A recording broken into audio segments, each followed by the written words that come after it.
Dear student, good morning. Today I will discuss some important definitions of natural numbers. Last turn पे composite numbers तक मैंने discuss किया था. आज के नेक्स्ट हम प्राइम नंबर्स पे डिस्कशन करेंगे.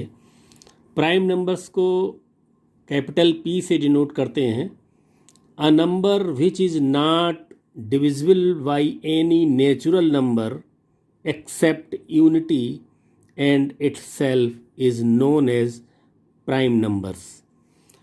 prime numbers में itself और unity यानी वन एंड itself से जो डिवाइड होंगे नंबर्स, वो नंबर्स आपके प्राइम नंबर्स होंगे.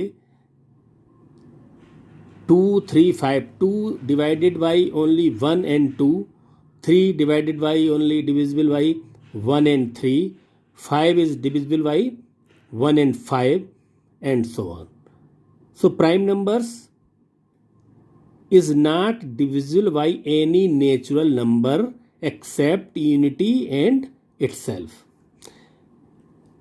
Co-prime numbers में if the HCF of the given numbers is 1, then they are called co-prime numbers.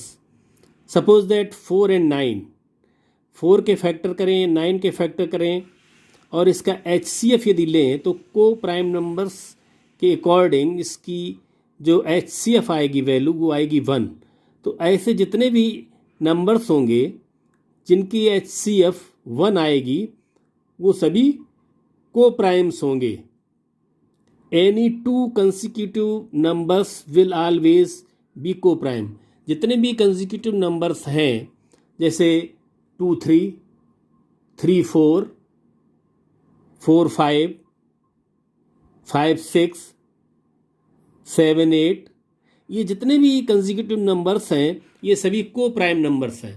और मैंने इरेशनल नंबर में बताया था कि P and Q आपके कैसे हो, को प्राइम्स हों.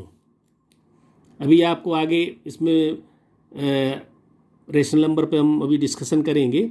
तो उसमें इसीलिए कहा गया कि जो आपके डिनोमिनेटर और नॉमिनेटर में जो भी नंबर्स दिए जाएं उनका HCF 1 होना चाहिए, डिविजिबल बाई ओनली 1 और इटसेल्फ प्राइम नंबर होंगे और उसका HCF जो होगा वो 1 आएगा. तो ऐसे नंबर्स आपके को प्राइम्स कहलाएंगे. इसके बाद रेशनल नंबर. रेशनल नंबर के बारे में आपने पहले भी पढ़ा है इसको. These are real numbers which can expressed in the form of P upon Q और P and Q are coprimes. Coprimes यानी कि P एंड Q ये को प्राइम इंटीजर्स होंगे and Q does not equal to 0. Q 0 नहीं होना चाहिए. यदि Q 0 हो जाएगा तो वो रेशनल नंबर्स नहीं रहेगा. There are infinitely many rational numbers. Rational numbers आपके इन्फिनिटी होते हैं. 0 इज अ रेशनल नंबर्स. 0 भी एक रेशनल नंबर है. Since we can write 0 is equal to 0 upon 1, then ये इन फॉर्म में हो गया P अपॉन Q के फॉर्म हो गया Q does not equal to 0. So 0 upon 1 equal to 0 is a rational number. Every integer is a rational numbers. अब इस पर हम कुछ डिस्कशन करेंगे फ्रैक्शन पर. फ्रैक्शन में नंबर 1 है common fraction. Fraction whose denominator is not 10, जिसका डिनोमिनेटर 10 नहीं होता है, is called common factor, common fraction. 2 upon 7, 3 upon 11, 14 upon 71 and so on. Second fraction का पार्ट है decimal fraction. Fraction whose denominator is 10 और any power of 10 is called decimal fraction. तो वो जैसे 2 upon 10 है, 3 upon 10 to the power 2 है and 7 upon 100 and so on. इसमें जो पावर्स होनी चाहिए ये 2 है, यहाँ पे 2 भी होगा और भी जो भी होगा. मान लीजिए हम अगर यहाँ लिख सकते हैं 9 upon 10⁴। तो ये जो पावर होगी 10 की, ये पॉजिटिव इंटीजर्स होना चाहिए। यदि ये पॉजिटिव इंटीजर्स है तभी ये डेसिमल फ्रैक्शन में आएगा। इसके बाद नेक्स्ट डेफिनेशंस है आपकी प्रॉपर फ्रैक्शन। प्रॉपर फ्रैक्शन में क्या है? Fraction in which numerator is less than the denominator is called proper. Numerator की वैल्यू जो होगी वो कम होगी और डिनोमिनेटर की वैल्यू अधिक होगी, यानी कि numerator is less than denominator. जैसे 2/3 है, 5/7 है, 19/28 है एंड सो ऑन। ये आपके एग्जाम्पल्स हैं। इसके बाद है प्रॉपर फ्रैक्शन के बाद इम्प्रॉपर फ्रैक्शन। इम्प्रॉपर फ्रैक्शन में fraction in which numerator is greater than the denominator is called improper fraction. Numerator is greater than denominator, denominator से न्यूमरेटर बड़ा होगा। 3/2 है, 7/5 है, 28/19 है एंड सो ऑन। इसके बाद आपने मिक्स्ड फ्रैक्शन भी देखा है। Fraction in which combines whole number and fractional part is called mixed fraction. जैसे 4 and 3/7, तो 4 is a whole number and 3/7 is a fraction. तो 4 and 3/7 is a mixed fraction. अब हमने जो रेशनल नंबर्स अभी आपको डिस्कस किया था उसमें एक है इक्विवेलेंट रेशनल नंबर्स, जैसे 1/2 लिखा हुआ है। इसका 2/4 भी रेशनल नंबर होगा, लेकिन इसको जब हम सिंप्लीफाई करेंगे तो 1/2 हो जाएगा। 10/20 दिया गया, इक्विवेलेंट रेशनल नंबर है ये 1/2 के, लेकिन जब रेशनल नंबर इसको सॉल्व करेंगे तो 1/2 ये भी हो जाएगा। अभी 10/20 लिखा हुआ है, लेकिन जब इसको हम सिंप्लीफाई करेंगे तो ये भी 1/2 होगा।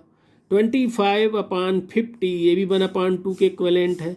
तो ये इक्विवेलेंट रेशनल नंबर्स हैं। उसके कुछ एग्जाम्पल्स दिए हैं मैंने। Rational number in decimal form में।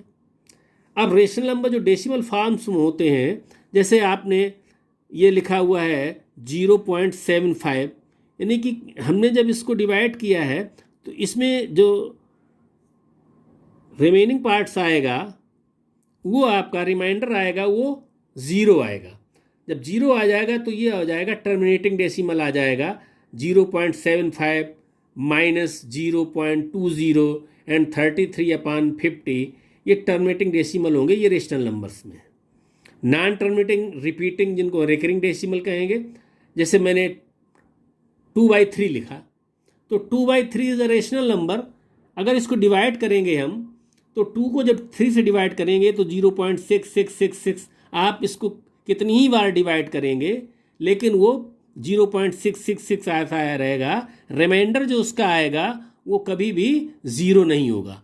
तो इस केस में जो 6 है वो रिपीट कर रहा है, तो ये नॉन टर्मिनेटिंग रिपीटिंग डेसिमल्स हैं, जिसको मैंने 0.666 माइनस 2.333 17/90, इसको भी हम जब सॉल्व करेंगे तो रिकरिंग डेसिमल आएगा 2.37 बार। 7 बार मीन्स है ये 7 को रिपीट करता है ये आगे। तो इस प्रकार से non terminating repeating recurring decimal ये रेशनल नंबर्स होते हैं। हमने बताया था जब डेसिमल पॉइंट्स में बताए थे तो उसमें डेसिमल फॉर्म में जो आपका था उसमें टर्मिनेटिंग डेसिमल और नॉन टर्मिनेटिंग रिपीटिंग डेसिमल ये रिकरिंग पार्ट था, वो रेशनल नंबर के रेशनल नंबर्स में आ रहा था। Every rational numbers is expressible either as a terminating decimal और as a non terminating recurring decimal, यानी कि जितने भी रेशनल नंबर्स होंगे वो या तो टर्मिनेटिंग डेसिमल में होंगे या नॉन टर्मिनेटिंग रिपीटिंग यानी रिकरिंग डेसिमल में होंगे। ये रेशनल नंबर्स के लिए ये दोनों रूल्स फॉलो करेंगे डेसिमल के। इसके बाद आपका आता है इरेशनल नंबर्स। इरेशनल नंबर्स में a number which can neither be expressed as a terminating decimal nor as a repeating decimal is called an irrational numbers. irrational number में जो भी आपका पार्ट होगा उसमें जो नॉट टर्मिनेटिंग होगा और नॉट रिपीटिंग होगा, रिपीट भी नहीं करेगा ना और टर्मिनेटिंग भी नहीं होगा। उसके अगेंस्ट कुछ एग्जाम्पल्स हैं इरेशनल नंबर्स के। टाइप 1 इरेशनल नंबर में है non terminating and non repeating decimal. उसके एग्जाम्पल में 0.0300300, यानी यहाँ पर क्या हो रहा है कि 0 आ रहा है तो रिपीट तो नहीं कर रहा है, यहाँ 3 0 है, हो सकता है आगे 3 के बाद 4 0 हो, 3 के बाद कोई दूसरा डिजिट आ जाए। तो ये आपके नॉन टर्मिनेटिंग और नॉन रिपीटिंग डेसिमल जो होंगे वो टाइप फर्स्ट जो है टाइप फर्स्ट के इरेशनल नंबर्स होंगे। 0.12 112 1112 फिर 1111 आ गया। तो ये आपका कोई भी रिपीट नहीं कर रहा है कि सेम आगे रिपीट करता चला जाए।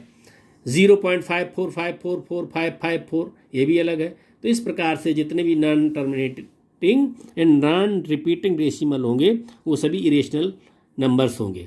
Type 2, if m is a positive integers which is not perfect square then root m is irrational numbers होंगे, जैसे √2, √3, √5, √10, √11 एंड सो ऑन।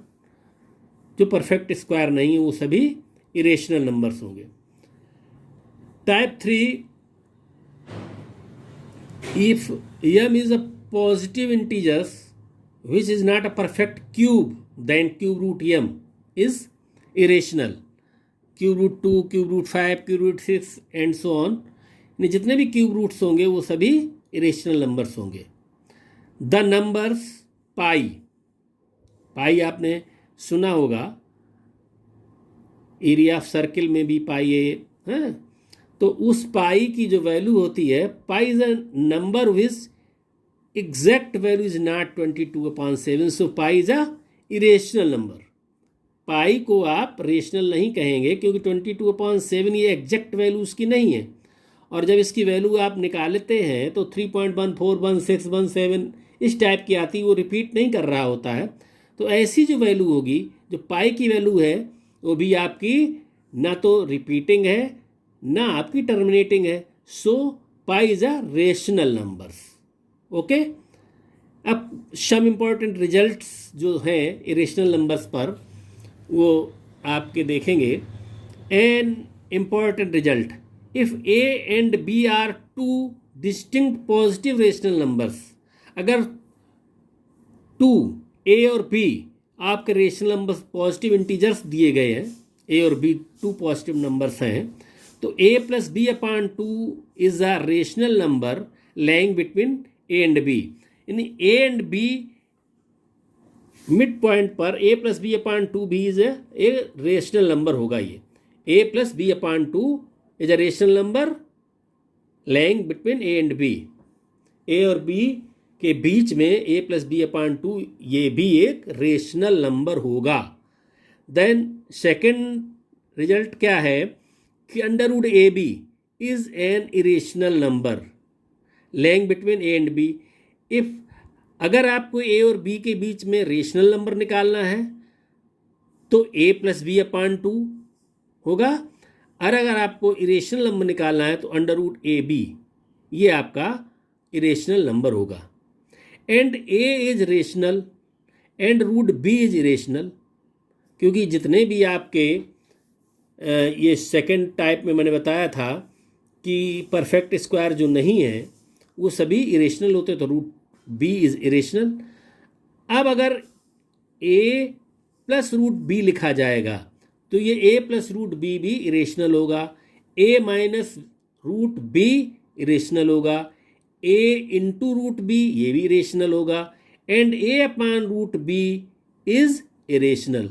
यानी कि a और b, a को ले लें और √B को लेकर के जब हम कम्बिनेशन उसका करेंगे, प्लस माइनस मल्टीप्लाई या डिवाइड करेंगे, तो जो भी वैल्यू आएगी वो इरेशनल नंबर होगी। तो इस प्रकार से सम डेफिनेशंस थी। नेक्स्ट टर्म पर आपके नेक्स्ट चैप्टर शुरू करेंगे. That's all.